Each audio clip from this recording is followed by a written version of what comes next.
Hey everyone, in this oh so exciting video, I'm going to go through replacing the Lamborghini brake pads, and I'm going to go through the cost associated with that, and basically give you a bit of a status update on this car, and tell you how I found this Lamborghini Gallardo Superleggera, thoughts about it, general reliability, and cost of ownership over the course of about 5 months or so. Now that's basically where we're headed. If you have any thoughts about these cars, drop those in the comments below, and otherwise it would be brilliant if you like the video and subscribe to the channel.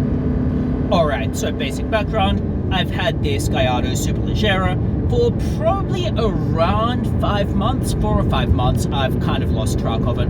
Over the course of that period, I've probably put we're talking maybe roughly 1,000, maybe 1,500 kilometers on it. So I haven't driven it that much. In part that's because COVID has kind of kept things under lockdown. In part it's because I've been mainly working from home, so I haven't driven very far. I've driven it a bit, but not a huge amount, as you can kind of tell. Alright, so that's basically what I've done with it.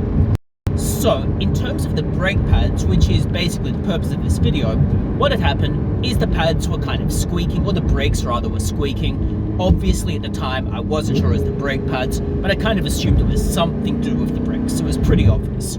Alright, so they were squeaking. I took them along to the normal mechanic I go to, which is Lamborghini Gallardo in Sydney. They're very good. So I took them along there, wondering what would be the case, and kind of preparing for them possibly being the worst case scenario. It turns out that basically all 4 of my brake pads were kind of a little bit worse for wear. I knew this when I bought the car because I had a PPI, but I wasn't entirely sure how bad it would be. So basically the 2 rear brake pads were very bad, and the 2 front ones were not brilliant, but could last maybe a couple of thousand more kilometers maybe. So they didn't need imminent replacing is basically the situation. So with the 2 rear ones, I had those replaced, and they were in terrible condition once they'd been removed from the car, or at least we observed they were in terrible condition after they were taken off the car. And this overall cost me a grand total of $750 all up. Basically, it was not expensive. Now clearly for different cars, it will cost different amounts. That's because for different cars, it can take a little bit more effort to get to the brake pads, might take more time in terms of labor, it might cost more overall. Furthermore, sometimes they're just more tricky for whatever reason. So if you've driven the car terribly and the brake pads have become kind of welded together, or whatever the case might be for brake pads, then it can easily cost you more. But for me, they were just $750 for the 2 rear ones. Presumably it would be similar to the front ones. I can't see any reason for it being particularly different. So basically, relatively cheap. Clearly it is going to cost you more if you go somewhere else. When I initially took my car for servicing at the Lamborghini dealership, they told me that it might cost $6,000 to do the brakes and the rotors. Now clearly that's a lot more money. It turns out that was probably not necessary for my car, rather it was just the brake pads. However, they told me I should be prepared for that. So it's sometimes worthwhile going to these other mechanics to see if it can be done cheaper, particularly if you go to somewhere reputable. If you go somewhere rubbish, it can easily cost you more in the long term. However, it can sometimes be worthwhile checking out with other places. This isn't to say the dealership or the service center did anything wrong. Their service there could be ideal if you wanted to spend as much as possible to make it in the perfect condition forever. However, I just kind of needed it dealt with, rather than just having all of this stuff being done. So hence why I went with the mechanic I went with, and I'm very happy with the outcome here. So, overall brake pads quite cheap. This then leads to the question of how expensive has it been to own this car over the course of the past few months or thereabouts. Well, in essence, it's been quite cheap. It's been not much has gone wrong, to be totally honest. I've had the brake pads, but I knew about those when I bought the car.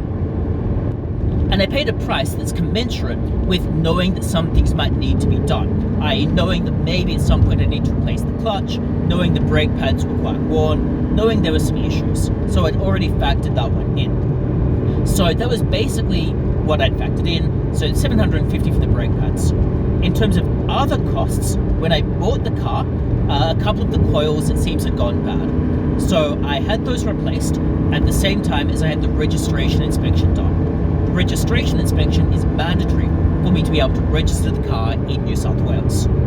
That cost all up $750 as well, or thereabouts. Obviously not exactly, but you get the idea. So overall, I spent about $1,500 on like maintenance related things, and a little bit less if you exclude the blue slip cost. In addition to this, I also had the car serviced.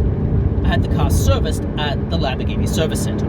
The reason for that is then it can be stamped for the next person who comes along who perhaps wants to see perfect Lamborghini service history, hence why I did it there. And that cost 2,000 Australian dollars. Some of you might argue, I could get that done cheaper. I could get that done cheaper at a mechanic or whatever. And the answer to that is you absolutely could. However, because it's a Superleggera and it had always been serviced at Lamborghini, I wanted just the Lamborghini stamp there so that the next person who comes along to buy it will know that it's always been serviced at Lamborghini, so it adds confidence, etc., etc. So it makes it easier to sell subsequently. Basically, it was worth the additional money just to be able to say always serviced at Lamborghini is basically the point here. So overall, that's all it has cost me. Obviously, I've had to pay for petrol and fuel and the like. So far, I haven't had to replace any tyres, which is a huge plus. Nothing else is broken. In terms of other expenses I anticipate, at some point I probably will want to replace the steering wheel. It's a little bit worn. At least I'm going to want to try to recondition it. So that's something that will need to come up at some point in time. I might also replace the infotainment system just because it's aftermarket and it's old, so I'll probably need to do that at one point. It's not imminent, it's not necessary, I don't really care about it, but it might be something that's worth doing at some point in time, basically. Otherwise, all of the plastics are otherwise holding up okay, and that can be an issue that I had with the other Gallardo, the pre-LP Gallardo I had, where the plastics were wearing off a bit. So everything is kind of in good condition still. Nothing else needs to be done, so I don't really anticipate any other expenses. At some point, I might need to replace the clutch. That is unsurprising. Mine has probably about 50% clutch wear on it. I'm just guessing here, I don't know, I need to get it tested, but it seems to be perfectly okay at the moment. I'm not noticing any issues that would arise that would cause me to need to replace the clutch right now. However, I will keep monitoring this, and if need be, I might need to replace that at some point. And like I said, I factored in the possibility of needing to do this when I bought the car. So that's overall the costs. In terms of my general driving experience, I've thoroughly enjoyed owning it for the past 4 months.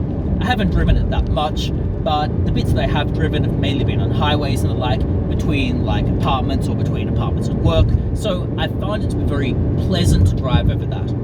Speed limits in Sydney are reasonably low, so I haven't really had the opportunity to drive it very much at very high speeds. But when I'm just driving within the speed limits that Sydney allows, it accelerates in a very punchy manner. It is significantly more enjoyable to drive than my pre-LP Gallardo.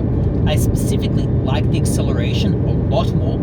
I specifically like the fact that this car has hill hold, whereas my pre-LP Gallardo did not really have that. The steering feels much of a muchness. This is all-wheel drive, whereas I had converted my pre-LP into rear-wheel drive, so this is obviously a little bit different.